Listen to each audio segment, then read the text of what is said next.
د بغلان ولایت کروندګر د کیمیاوي کوډ سرو د لوړو بیو او په ټول هیواد کې د روانې وچکالۍ په اړه اندېښنې لري. دوی وایي په هیواد کې روان بد اقتصادي حالات او وچکالۍ د دوی پر کاروبار ډیر منفي اغیز کړی دی او په خبره یې چې هر ډول کښت وکړي دوی ته د مزدور مزدوري هم نه ګټي او دې چارې له سختو ستونزو سره مخ کړي دي. دوی وایي حکومت باید د لرې پرتو ولایتونو او ولسوالیو بزګرانو ته پاملرنه زیاته کړي او له کرنې وزارت څخه د اصلاح شویو تخمونو او کیمیاوي سرو د مرستې غوښتنه کوي. کومک او همکاري هم نه دي. مرسته او همکاري مونږ نه درلودې چې موږ ووایو چې مرسته راسره شوې ده.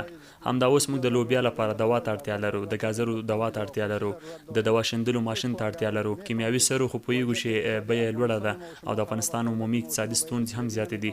که وګورو زموږ د حکومت هم ورته وس نه رسیږي او نه هم موږ په اوسنیو شرایطو ترې دا غوښتنې کوو. موږ هغه څه چې په وس کې مو وي خپل کوشش کوو، کار ته به ادامه ورکوو، خو که چېرته راسره په داسې حالاتو کې د زراعت وزارت مرسته وکړي مننه به ترې وکړو. تر اوسه ماته هېڅ هم چارج نه دي راغلي. همدغه مزدوري وینې خولې رانه بهیږي، همدغه مزدوري کوم یا 300 یا 400 خلاص. نور موږ ته څه نه دي راکړي.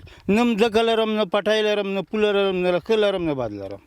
امنیت خو ښه ده، امنیت به ناشکري نه کوو. امنیت چې ده ښه ده، نه څوک کار راسره لري د شپې که د ورځې په پټي کې که په دشتو کې نه غل شته نه غدوی شته نه څوک ځوروي. امنیت ښه ده، بد نه ده.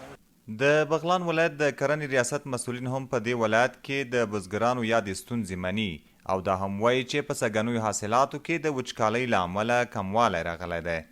د یاد ولایت د کرنې اوبو لګولو ریاست د معلوماتي ټکنالوژۍ مدیر وایي ټولو بازارو کې سږکال د کوټونو بیه هم پورته تللې ده او د کرنې ریاست په همکارۍ د بغلان د بزګرانو لپاره د یاد ولایت کمې موسسې چې په دې ولایت کې کومک او همکاري کوي د هغو په همغږۍ یو څه اندازه د بزګرانو ته کیمیاوي سرې او اصلاح شوي تخمونه او مالدارانو ته هم د دوی د مالو لپاره خوراکي توکي توزیع شوي دي او یاد ریاست رهبري کوشش کوي چې ټولو بزګرانو ته سهولت را ایجاد کړي او رهبرۍ سره په تماس کې ده د رهبرۍ کرنې وزارت سره چې په آینده کې بزګرانو ته د همکارو موسسو مرستې جلب کړي.